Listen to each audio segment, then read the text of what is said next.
Capítulo 3, a umami.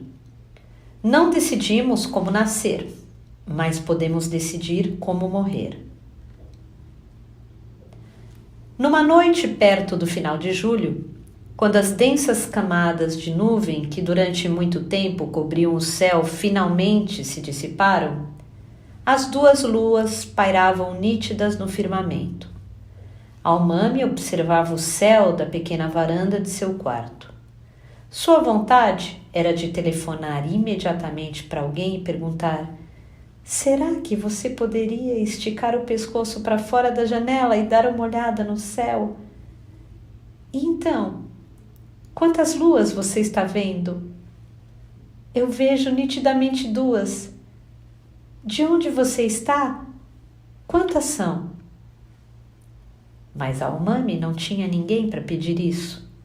Talvez pudesse ligar para Yumi, mas temia aprofundar ainda mais a amizade.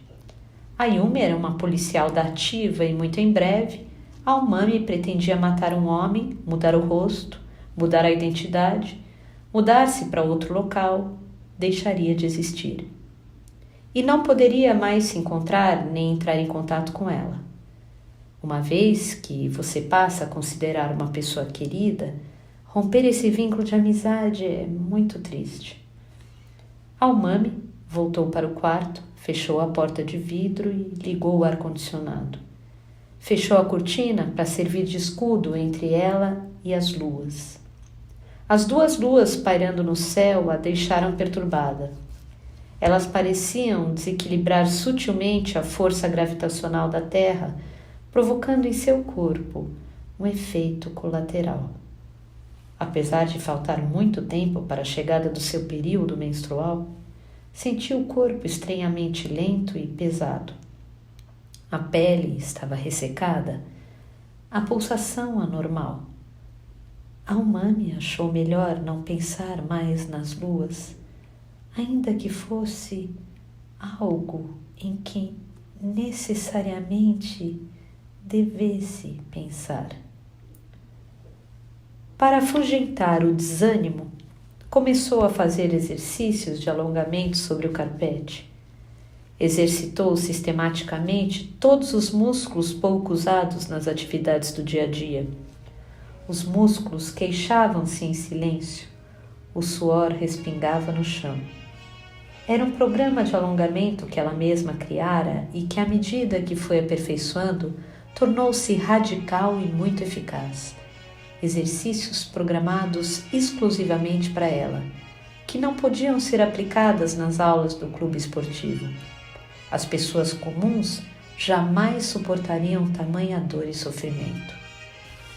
Mesmo entre os instrutores, a maioria se queixava ao praticá-los. Durante a sessão, a umami escutava o disco da Sinfonietta de Janáček, sob a regência de George Szell.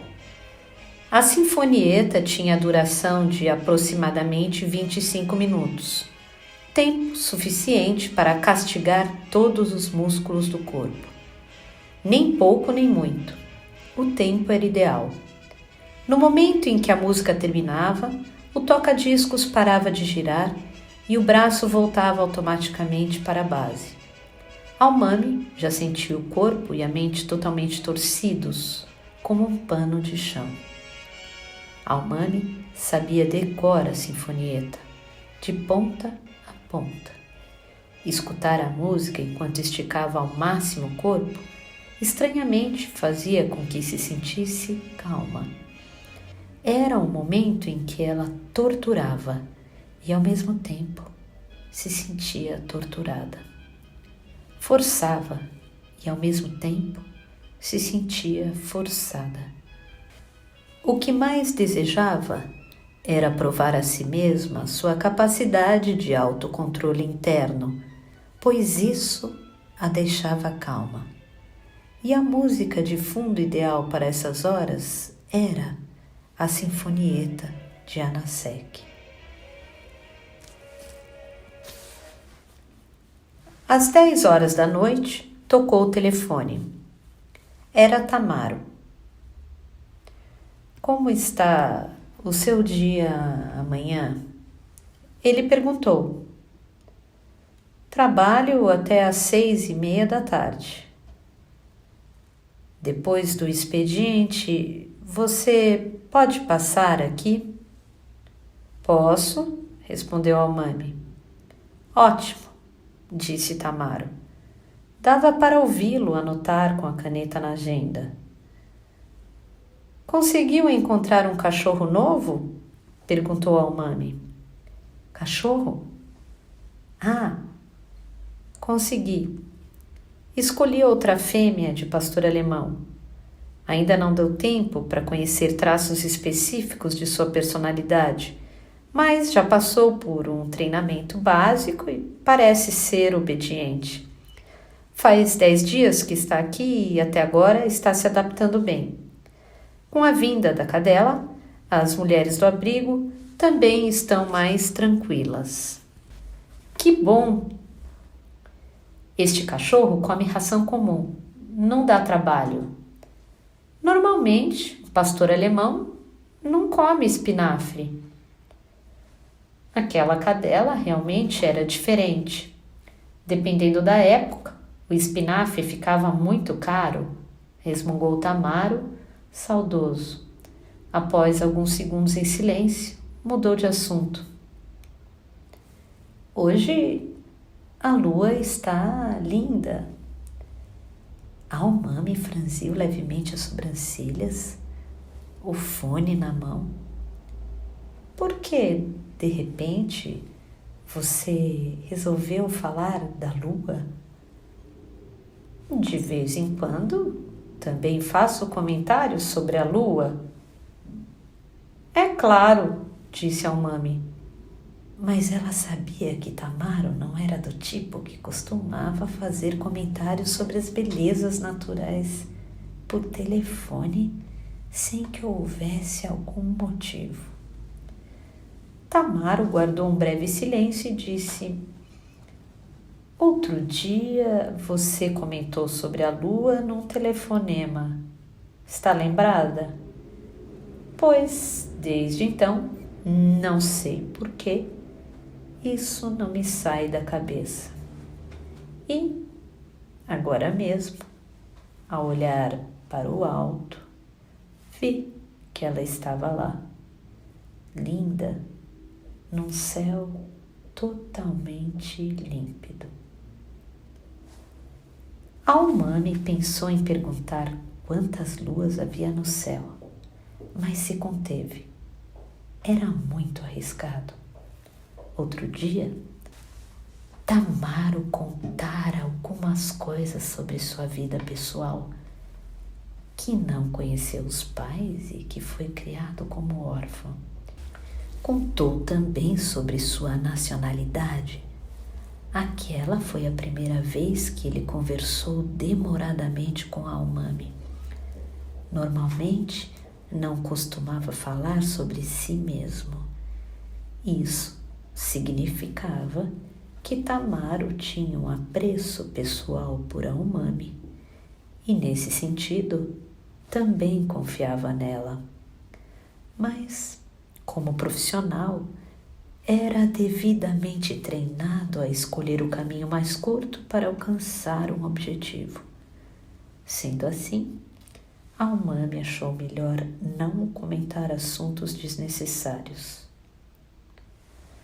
Provavelmente devo estar aí por volta das 7, disse Almami. Ótimo, disse Tamaro. Você vai estar com fome. Amanhã é o dia de folga do cozinheiro. Não sei cozinhar bem, mas se você não se importar, posso preparar alguns sanduíches. Obrigada, disse Almami. Vou precisar da sua carteira de habilitação, passaporte e o cartão da Previdência Social. Traga-o sem falta amanhã. Traga também uma cópia da chave do seu apartamento. Consegue providenciar isso tudo até amanhã? Acho que consigo. Mais uma coisa. Preciso falar em particular com você sobre aquele assunto que conversamos outro dia. Reserve um tempo após seu encontro com a madame. Assunto de outro dia. Tamaro calou-se. O silêncio era pesado como um saco de areia. Acho que você me pediu algo. Esqueceu?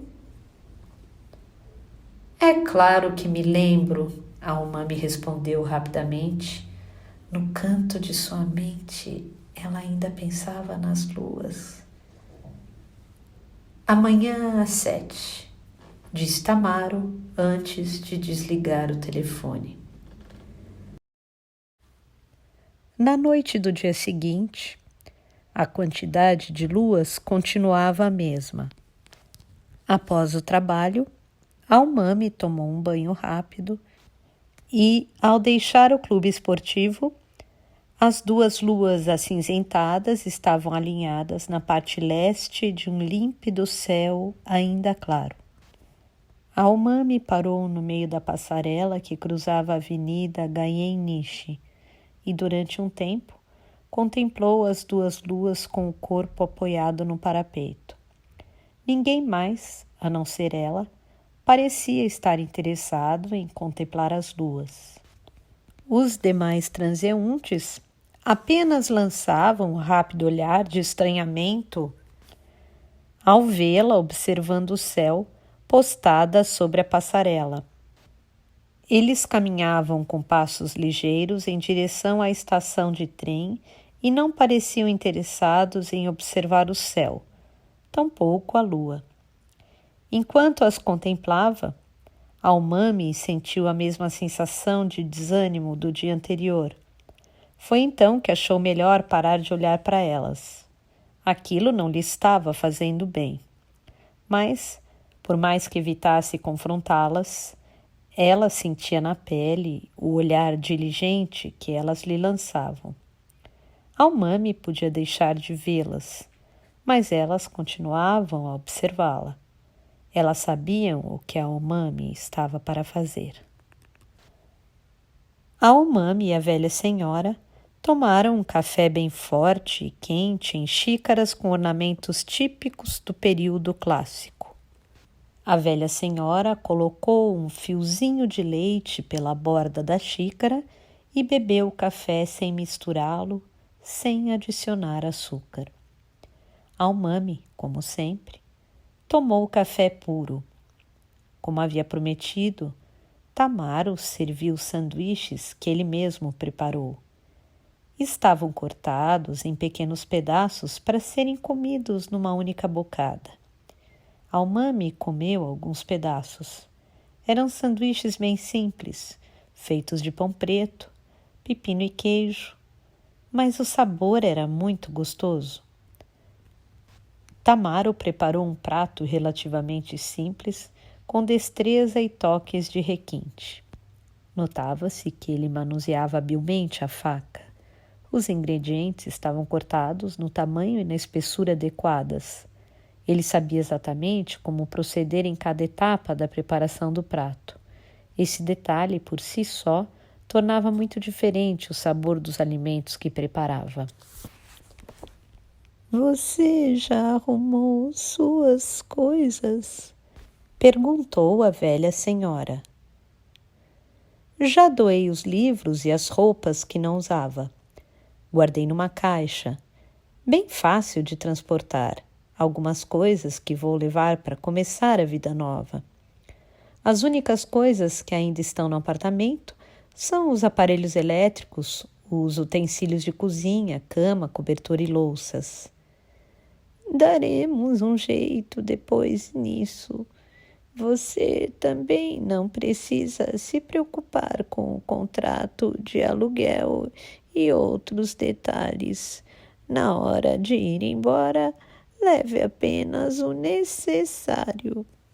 Será melhor avisar o pessoal lá do trabalho? Se eu sumir de repente, podem desconfiar. A velha senhora pousou a xícara de café sobre a mesa. Quanto a isso, você também não precisa se preocupar. Almami concordou sem dizer nada. Pegou mais um pedaço de sanduíche e tomou um gole de café. Você tem alguma poupança no banco? Perguntou a velha senhora. Na conta corrente, tenho uns 600 mil ienes e 2 milhões no investimento de prazo fixo. A velha senhora avaliou com cuidado o montante. Você pode retirar até 400 mil ienes de sua conta corrente, divididos em vários saques, e não haverá problemas. Mas não mexa na aplicação. Rescindir um contrato agora, de repente, não é uma boa ideia. Eles podem estar examinando sua vida pessoal. Precisamos redobrar a atenção. Não se preocupe, essa quantia eu posso perfeitamente cobrir depois. Você tem algum outro patrimônio? O dinheiro que recebi até agora está intacto, guardado no cofre do banco. Retire o dinheiro, mas não o deixe no apartamento. Pense em algum lugar seguro para guardá-lo. Entendi. Por enquanto, é somente isso que eu quero que faça. De resto, continue a agir normalmente. Não mude o seu estilo de vida e não faça nada que chame a atenção. Evite falar assuntos importantes por telefone. Após dizer isso, a velha senhora afundou-se no sofá, como se toda a sua reserva de energia acabasse de se exaurir. Já temos uma data definida? Perguntou Almami. Infelizmente, ainda não, disse a velha senhora. Estamos esperando que entrem em contato. As condições do encontro estão definidas, mas a agenda do outro só pode ser confirmada praticamente na última hora. Isso quer dizer que pode ser daqui uma semana ou um mês. O local também é desconhecido. Sei que isso é um transtorno, mas só nos resta aguardar. Não me importo de esperar, disse Almami. Apenas gostaria de ter uma ideia das circunstâncias em que irei atuar. Você vai fazer uma sessão de alongamento muscular, disse a velha senhora. É algo que você já está acostumada a fazer. Parece que ele tem algum tipo de problema físico. Ele não corre risco de vida, mas ouvi dizer que esse problema tem lhe causado muito sofrimento. Ele andou fazendo vários tipos de tratamento para tentar resolver esse problema, além dos tratamentos indicados pela medicina convencional. Procurou métodos alternativos como shiatsu, acupuntura e massagens, mas Até hoje, nenhum deles trouxe resultados satisfatórios. Esse problema físico é o ponto fraco desse líder. E é através dele que entraremos no campo inimigo. Agora nós temos uma pessoa infiltrada no grupo. Através dela, fiz com que chegasse a ele a informação de que você é uma excelente especialista em alongamento muscular. Quanto a isso, não tivemos nenhuma dificuldade, pois você realmente é. Eles ficaram muito interessados em te conhecer. No começo, queriam que você fosse até a sede do grupo em Yamanashi, mas dissemos que por causa do trabalho você não poderia se ausentar de Tóquio. Essa foi a desculpa que demos. De qualquer modo, ele costuma vir uma vez por mês a Tóquio para resolver alguns assuntos e se hospeda num hotel da cidade sem chamar a atenção. É nesse quarto de hotel que você fará uma sessão de alongamento nele. Nesse lugar, você deve fazer o que sempre fez. Almami tentou imaginar a cena. Quarto de hotel. Um homem deitado na mesa de massagem e ela alongando seus músculos. Ela não pôde ver o rosto. A nuca está totalmente exposta. Ela estica o braço e tira da bolsa o picador de gelo. Vamos ficar sozinhos no quarto? Perguntou Almami. A velha senhora concordou. O líder esconde seu problema físico dos demais membros do grupo. Por isso, creio que ninguém estará presente, somente você e ele. Eles já sabem o meu nome e onde trabalho? Eles são extremamente cuidadosos. Creio que já investigaram detalhadamente todo o seu histórico, mas, pelo visto, não encontraram nada que te desabonasse.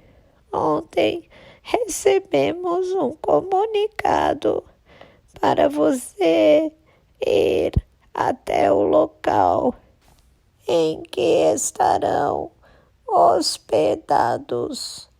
Eles ficaram de informar o lugar e a hora. Mas o fato de eu frequentar a sua casa não vai levantar alguma suspeita? Eles sabem que sou sócia do clube esportivo em que você trabalha e que te contratei para ser a minha personal trainer. Eles não têm motivos para pensar que temos alguma relação além dessa. Almami concordou, balançando a cabeça. A velha senhora continuou. Toda vez que esse tal líder deixa a sede, 2 guarda-costas sempre o acompanham. Eles são fiéis ao grupo e possuem alta graduação em karatê. Não temos como saber se portam armas, mas certamente são exímios lutadores. Treinam diariamente, mas, segundo Tamaro, eles não passam de amadores. Não são como Tamaro? Não são como Tamaro. Tamaro era do grupo de elite das forças de autodefesa. Foi treinado para agir rapidamente e fazer o que deve ser feito sem hesitar, cumprir o objetivo almejado. São homens que não hesitam. Os que hesitam são amadores, principalmente se estiverem lidando com mulheres jovens. A velha senhora inclinou a cabeça para trás, apoiou as costas e respirou fundo. Depois, endireitou a coluna e olhou o rosto de Almami. Enquanto você estiver com o líder, os guarda-costas estarão aguardando em algum outro quarto. Portanto, você ficará sozinha com ele durante 1 hora. Por enquanto, este é o nosso plano. É imprevisível o que realmente poderá acontecer na hora. É tudo muito instável. O líder somente revela na última hora o que realmente pretende fazer. Quantos anos ele tem? Cerca de 55 anos, e pelo que ouvi dizer, é um homem grande. Infelizmente, são as únicas informações que temos. Tamaro a aguardava no terraço. Almami entregou a chave do seu apartamento, a carteira de habilitação, o passaporte e o cartão da Previdência Social. Ele se retirou para os fundos da casa para providenciar as cópias dos documentos e, após verificar que todas foram tiradas, devolveu os originais para Almami. Depois, levou-o até seu escritório, que ficava numa das extremidades do terraço. O local era pequeno, quadrado e sem decoração. Uma janela simples e estreita voltada para o jardim estava aberta, e o ar-condicionado na parede emitia um leve zumbido. Tamaro ofereceu uma cadeira pequena de madeira para Almami se sentar, enquanto ele se acomodava em outra cadeira de frente para a mesa. Na parede havia 4 monitores enfileirados que, conforme a necessidade, podiam transmitir diferentes ângulos do monitoramento das câmeras. Havia também a mesma quantidade de aparelhos de videocassete para gravar as imagens. Os monitores mostravam as imediações do lado de fora dos muros. O da extrema-direita exibia a entrada do abrigo das mulheres e o novo cão de guarda descansando num canto. Era um pouco menor que o anterior. A morte da cadela não foi filmada, disse Tamaro, antecipando a pergunta de Almami. Naquela hora, ela não estava presa na corrente e, supondo que ela não poderia se soltar sozinha, isso significa que alguém a soltou. Alguém para quem a cadela não latiria, caso se aproximasse dela. Suponho que sim. Que estranho, Tamaro concordou, balançando a cabeça sem dizer nada. Inúmeras possibilidades deviam ter passado por sua mente, mas nenhuma que, de imediato, pudesse compartilhar com alguém. Em seguida, estendeu o braço, abriu uma das gavetas da mesa e tirou um plástico preto volumoso. Dentro do pacote, havia um objeto envolto em uma toalha azul desbotada. Ao abri-la, surgiu um objeto metálico preto e reluzente, uma pequena pistola automática. Ele a entregou para a umami sem dizer nada. Com o mesmo silêncio, a umami pegou a pistola e verificou seu peso. Era muito mais leve do que pensava. Um objeto tão leve, capaz de matar uma pessoa. Você acabou de cometer 2 erros graves. Sabe quais são? Perguntou Tamaro. A umami refez mentalmente os movimentos, mas não descobriu onde foi que errara. O que ela fez foi apenas pegar a arma que Tamaro lhe entregara. Não sei, respondeu a umami. Tamaro explicou. O primeiro erro foi não reparar se a arma estava carregada. Se estivesse, verificar se a trava de segurança estava acionada. O segundo é direcionar a arma para mim, ainda que por questão de segundos. São 2 coisas que você jamais deve fazer. Se você não tem intenção de atirar, é melhor não colocar o dedo no gatilho. Entendi. De agora em diante, vou tomar mais cuidado. Exceto em caso de emergência.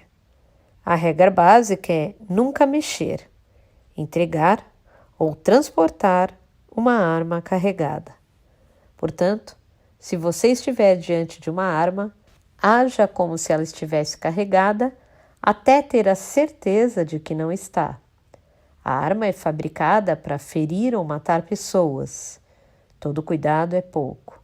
Tem gente que dá risada por eu ser tão cauteloso, mas o fato é que muitos acidentes ocorrem por descuido. Os que normalmente morrem ou se ferem são os que costumam rir das pessoas cautelosas. Tamaro pegou do bolso do paletó um saco plástico com 7 balas. Ele as tirou e dispôs sobre a mesa. Como você pode ver, a arma não está carregada. O pente está vazio e a câmara também. A umami concordou. É um presente, mas se você não a usar, gostaria que me devolvesse. Pode deixar, disse a umami, a voz seca.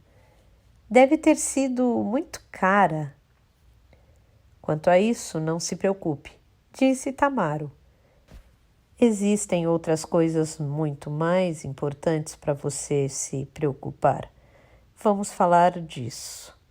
Você já atirou alguma vez? A umami balançou a cabeça negativamente. Nenhuma. Na verdade, é bem mais fácil usar um revólver do que uma automática, principalmente para um amador. O revólver tem um mecanismo simples, é fácil de manusear e dificilmente costuma dar problemas. Mas o inconveniente é que um revólver razoavelmente bom costuma ser volumoso, difícil de transportar. Por isso, acho melhor você usar uma automática. Esta é uma Heckler & Koch HK4. É de fabricação alemã e, sem as munições, pesa 480 gramas. Apesar de pequena e leve, comporta balas de calibre 9 milímetros de alto impacto e o coice é pequeno. Ela não é muito precisa para atingir um alvo a longa distância, mas é ideal para o que você pretende fazer. Reckler & Koch é o nome de uma empresa de armas que surgiu no pós-guerra, mas HK-4 foi inspirado no modelo de Mauser HSC, que antes da guerra era considerada a melhor arma. A HK-4 é fabricada desde 1968 e até hoje é muito usada, portanto, uma arma confiável. A que te dei não é nova, mas foi usada por uma pessoa experiente e está bem conservada. A arma é como um carro. Se estiver bem conservado, é até mais confiável que um carro novo. Tamaro pegou de volta a arma e explicou como manuseá-la.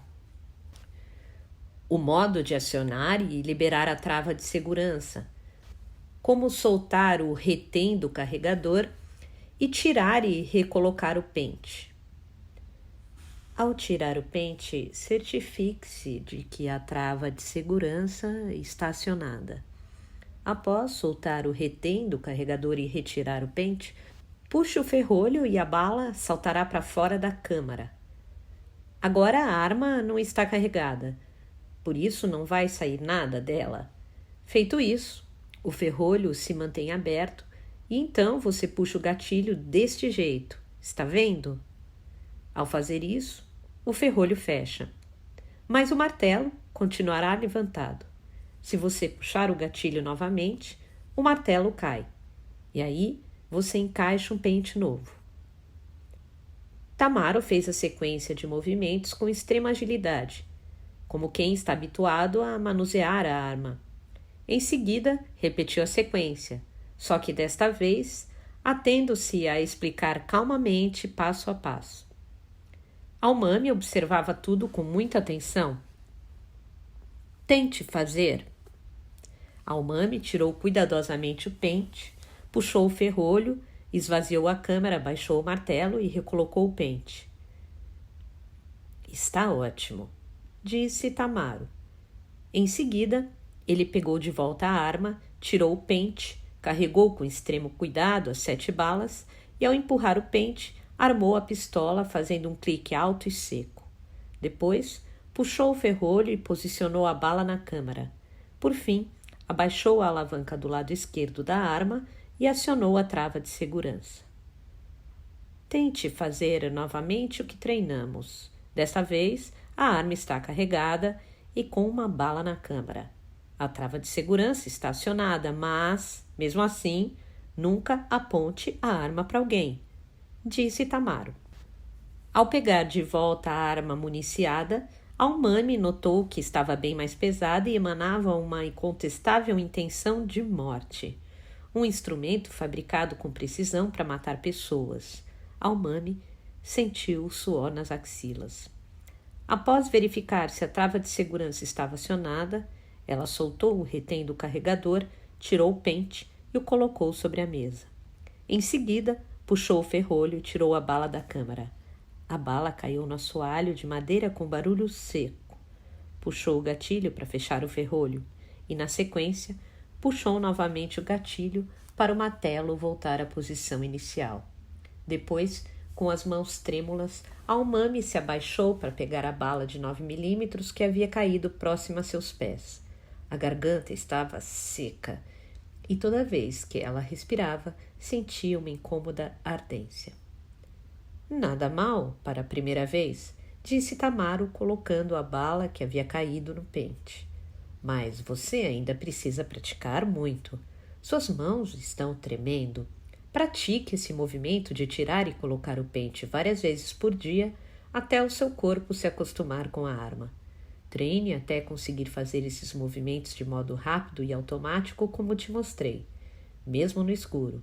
No seu caso, provavelmente, você não vai precisar trucar o pente, mas mesmo assim, isso faz parte de um conhecimento básico para quem vai manusear uma arma. Você precisa aprendê-los. Não vou aprender a atirar? Você não vai usar a arma para atirar em alguém. Vai usá-la em você mesma, não vai? A umami assentiu. Se é para isso, não há necessidade de treinar a pontaria. Basta aprender como carregar a arma, soltar a trava de segurança e sentir o gatilho. Aliás, onde você acha que poderia fazer um treinamento de tiros? A umami balançou a cabeça em negativa. Não tinha ideia de onde poderia fazer isso. Pois então, me diga, como é que você pretende atirar em você mesma? Mostre-me como pretende fazê-lo. Tamaro colocou o pente carregado na arma e entregou para a umami após verificar que a trava estava acionada. A trava de segurança está acionada, disse Tamaro. A umami pegou a arma e posicionou o cano em sua têmpora. Ela sentiu metal frio em sua pele. Ao ver esse gesto, Tamaro balançou lentamente a cabeça, discordando. Acho melhor não atirar na têmpora. Disparar contra a cabeça para atingir o cérebro é muito mais difícil do que você imagina. Quando se tenta fazer isso, a mão normalmente treme e desvia a trajetória da bala. Conheço muitos casos em que a bala passou de raspão no crânio e a pessoa não morreu. Você não quer passar por isso, quer? A umami meneou a cabeça sem nada dizer. No final da guerra, quando os americanos estavam prestes a capturar o general Hideki Toji, ele apontou o cano da arma para o próprio coração e puxou o gatilho. Mas a bala desviou e atingiu o estômago, de modo que ele não conseguiu se suicidar. É triste constatar que mesmo o líder supremo dos militares não pôde se matar com a própria arma. O general Tojo foi levado na mesma hora ao hospital, recebeu todos os cuidados de uma equipe de médicos americanos e, quando recuperou a saúde, foi julgado e condenado à forca. Uma morte terrível. O momento da morte é muito importante. Não decidimos como nascer, mas podemos decidir como morrer. A umami mordeu o lábio. O único jeito de não dar errado é colocar o cano dentro da boca e estourar os miolos de baixo para cima. Assim. Tamaro pegou a arma de umami e fez uma demonstração prática. Apesar de a trava de segurança estar acionada, a cena deixou a umami muito nervosa, a ponto de se sentir sufocada, como se algo estivesse preso em sua garganta. Mas isso também não é 100% seguro. Conheço um homem que não conseguiu morrer e ficou gravemente ferido. Ele trabalhava comigo nas forças de autodefesa. Colocou o cano do rifle dentro da boca e com uma colher puxou o gatilho com os dedões dos pés.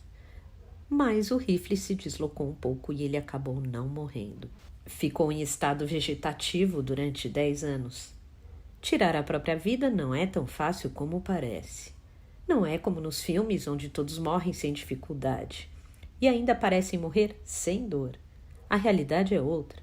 Muitos não conseguem se matar e terminam numa cama por 10 anos, defecando e urinando sem controle.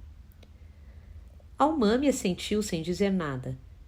Tamaro tirou o pente e as balas e os guardou dentro do saco plástico. Em seguida, entregou a arma e a munição em pacotes separados para a umami. Não está carregada. A umami assentiu e pegou os embrulhos. Não me leve a mal, mas acho mais prudente você tentar sobreviver. É a solução mais prática. É o meu conselho. Entendi. Disse a umami com a voz seca. Embrulhou num cachecol a Heckler & Koch HK4, aquele rude artefato mecânico, e a acomodou no fundo da bolsa. Em outro compartimento, guardou o saco plástico com as balas.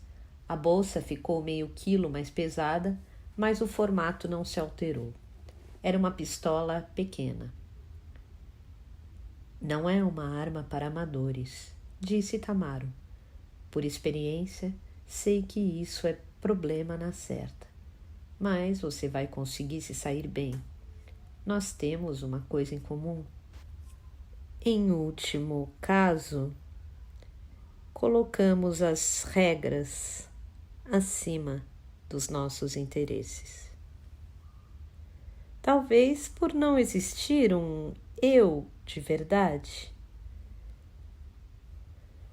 Tamaro não comentou nada. Você fazia parte das forças de autodefesa? Perguntou ao Mami.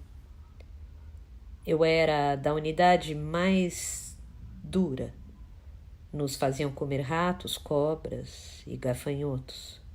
Não que fosse uma comida intragável, mas estava longe de ser apetitosa. E o que você fez depois disso? Várias coisas. Trabalhei na área de segurança, principalmente como guarda-costas. O mais correto seria dizer que algumas vezes fui capanga. Não tenho perfil para trabalhar em equipe, por isso prefiro agir sozinho. Durante um período, ainda que curto, atuei no submundo. Vi muitas coisas nessa época, coisas que uma pessoa comum jamais precisaria ver durante a vida. De alguma forma, não caí no fundo do poço. Sempre tomei cuidado para não pisar onde não devia. Sou uma pessoa cautelosa, não gosto da yakuza. Por isso, como eu já te disse, não tenho antecedentes criminais. Depois vim para aqui. Tamaro apontou o dedo para o chão.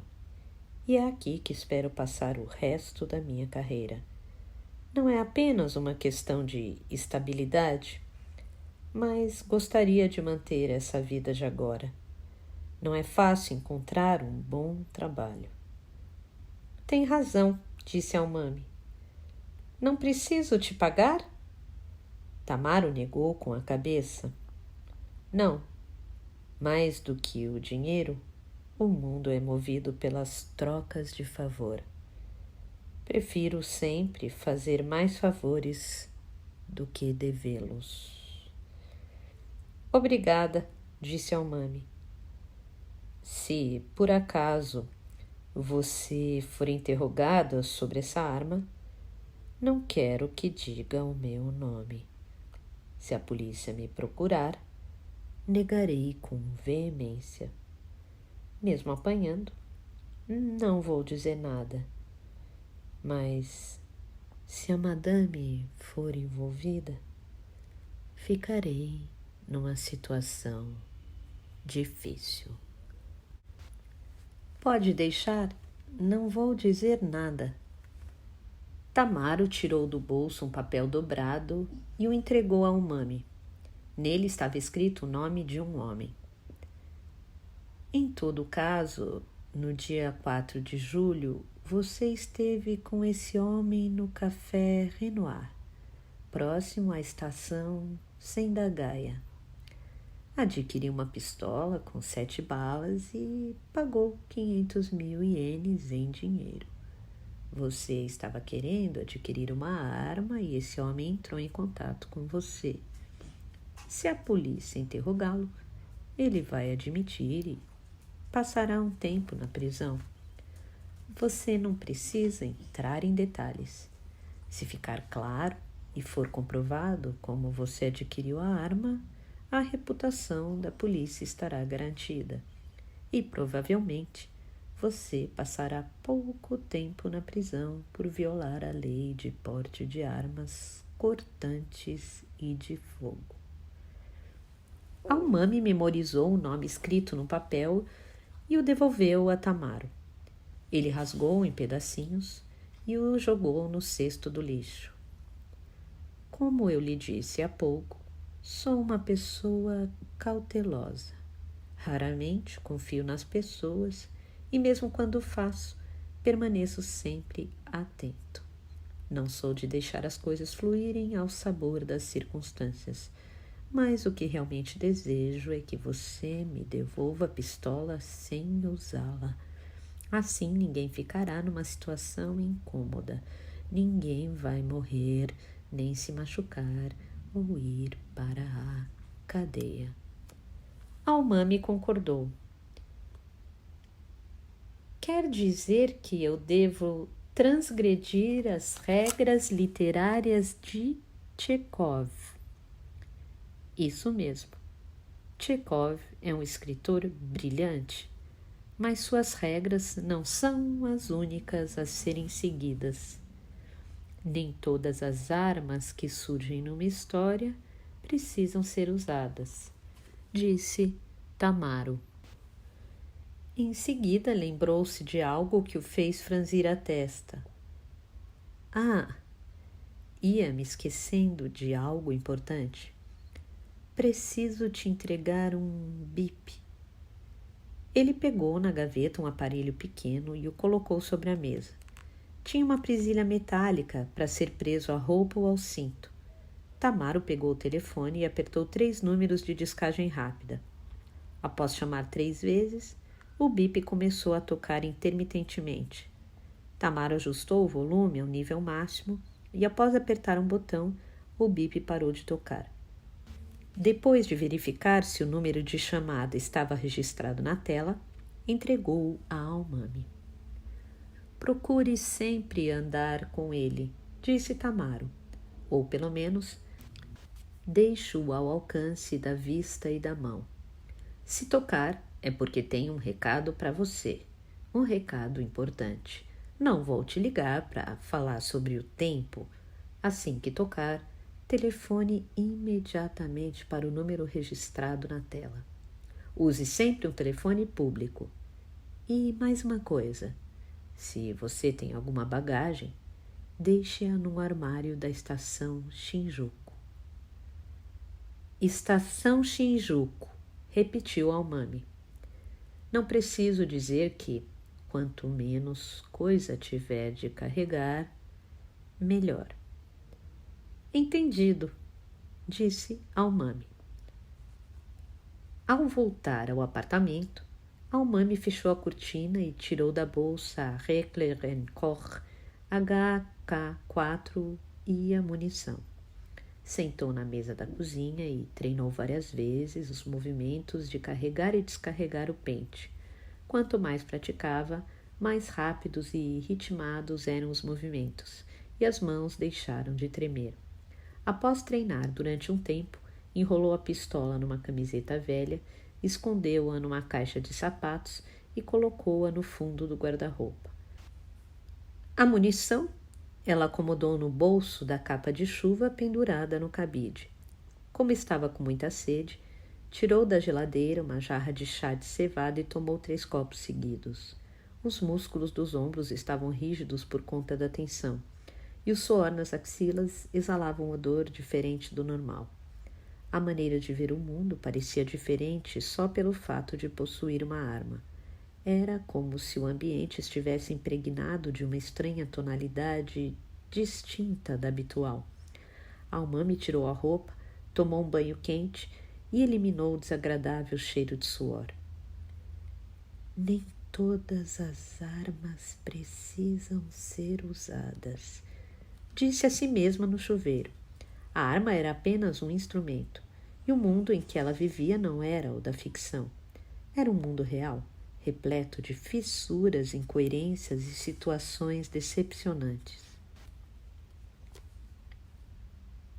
Passaram-se 2 semanas sem novidades. Como de costume, Almami foi trabalhar no clube esportivo e, como de costume, deu suas aulas de artes marciais e de alongamento, seguindo à risca o conselho da velha senhora de que era preciso fazer o possível para não alterar a rotina. Depois voltou para casa, jantou sozinha, fechou as cortinas e, sentada ao lado da mesa da cozinha, praticou o manuseio da Heckler & Koch HK4. O peso, a rigidez e o cheiro de óleo da máquina, assim como sua força destruidora e sua quietude, foram gradativamente se tornando parte dela. Às vezes, manuseava a arma com os olhos vendados por um cachecol.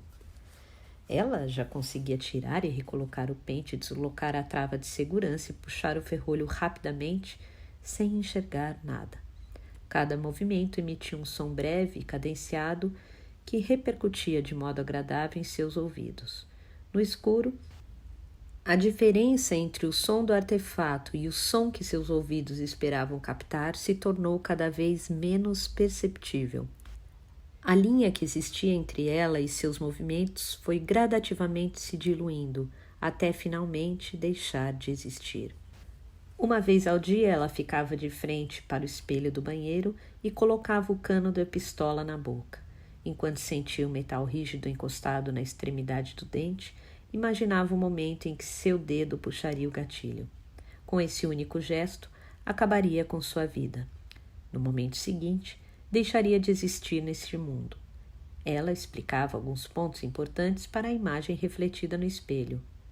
Não tremer a mão, aguentar o impacto do coice, não ter medo e, principalmente, não hesitar.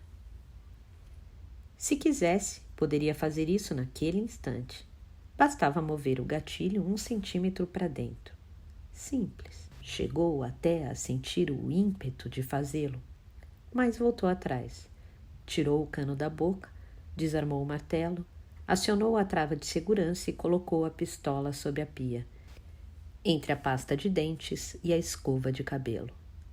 Não, ainda era cedo. Antes, ela tinha uma coisa a fazer. Seguindo as instruções de Tamaro, Almami mantinha sempre o bip na cintura. Quando dormia, deixava-o ao lado do despertador. Sempre o tinha à mão, de modo que pudesse rapidamente atender um chamado. No entanto, o bip não tocara nenhuma vez e já se passara uma semana. A pistola na caixa de sapatos, as 7 balas no bolso da capa de chuva, o bip silencioso, o picador de gelo especial com sua ponta fina, afiada e mortal, seus pertences numa maleta de viagem. O futuro rosto novo e a vida nova que a aguardavam. Os maços de notas guardadas na estação Shinjuku. Almami passava seus dias de verão em meio a tudo isso. As pessoas já estavam no clima das férias, muitas lojas estavam fechadas e nas ruas havia poucos transeuntes. A quantidade de carros também diminuíra.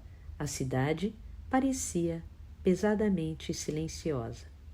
De vez em quando, Almami tinha a impressão de que não sabia onde estava e se perguntava se estava realmente vivendo no mundo real. Mas, se aquele não era um mundo real, por onde devia começar a procurá-lo? No momento, só lhe restava admitir que aquela era a única realidade plausível, que deveria lutar com todas as forças para tentar superá-la de algum modo. Ela não tinha medo de morrer, reiterou para si. O que realmente temia era que a realidade a pegasse desprevenida. Temia ser abandonada pela realidade. Suas coisas estavam prontas. Emocionalmente, também se sentia preparada. Assim que Tamaro entrasse em contato, ela podia deixar o apartamento. Mas ele não o fez. O calendário indicava que estavam no final de agosto. Faltava pouco para terminar o verão e lá fora as cigarras emitiam com veemência seu último canto. Como era possível que um mês já tivesse passado se os dias eram assim tão longos? Ao voltar do clube após um dia de trabalho, Almami tirou a roupa suada, colocou-a no cesto de roupa suja e vestiu shorts e uma blusa leve. Após o meio-dia, caiu um aguaceiro. O céu escureceu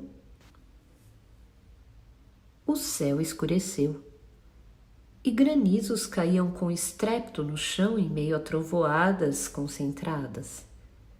Depois da tempestade, as ruas ficaram encharcadas.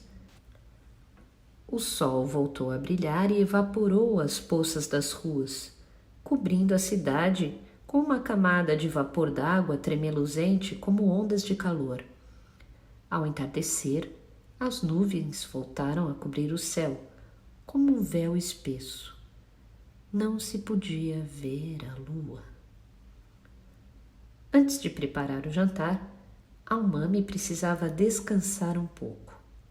Bebeu um copo de chá de cevada e, enquanto comia soja verde previamente cozida, abriu o jornal da tarde sobre a mesa da cozinha. Começou pelas manchetes e seguiu lendo página por página. Nenhum artigo em especial lhe chamou a atenção. Era o jornal de sempre, mas quando abriu as notícias locais, a foto do rosto de Ayumi saltou aos olhos. Almami conteve a respiração e franziu as sobrancelhas. Não pode ser, pensou inicialmente. Devia estar equivocada. A foto podia ser de alguém muito parecida com ela. Afinal, não havia motivo para Ayumi sair numa matéria tão grande, ainda mais com foto. Mas, apesar de sua resistência, aquela era a imagem da jovem policial que ela conhecia tão bem. Era o mesmo rosto da companheira que animava suas esporádicas escapadas sexuais. Na foto, ela sorria de modo discreto. Um sorriso muito artificial e sem graça. A Ayumi de verdade tinha um sorriso aberto e espontâneo que se irradiava pelo rosto. A foto do jornal parecia tirada de um álbum oficial e o sorriso emanava algo inquietante. Almami não queria ler o artigo. Só de ver a manchete, em letras garrafais ao lado da foto, dava para entender o que havia acontecido. Mas ela precisava ler. Aquela era a realidade e, fosse o que fosse, não podia ignorá-la. Almami respirou fundo e começou a ler. Ayumi Nakano, 26 anos, solteira, residente no distrito de Shinjuku, Tóquio. A matéria dizia que ela fora assassinada num quarto de hotel em Shibuya, estrangulada com o cinto de um roupão de banho.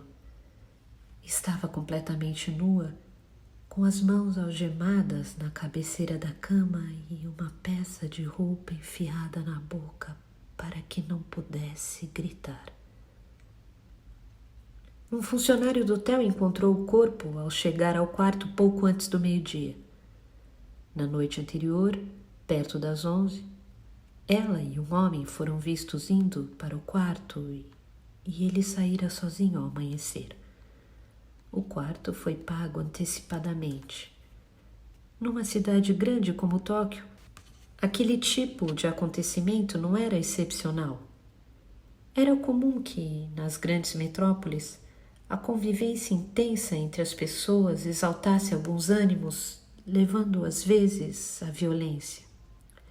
Os jornais estavam cheios de eventos daquele tipo. Mas este incidente, em particular, tinha um detalhe distinto. A vítima era uma policial que trabalhava na Polícia Metropolitana de Tóquio e as algemas que supostamente estavam sendo usadas no jogo sexual eram as fornecidas oficialmente pelo governo. Não eram algemas de brinquedo vendidas a preços módicos nas sex shops. Naturalmente, era uma notícia que chamava a atenção das pessoas.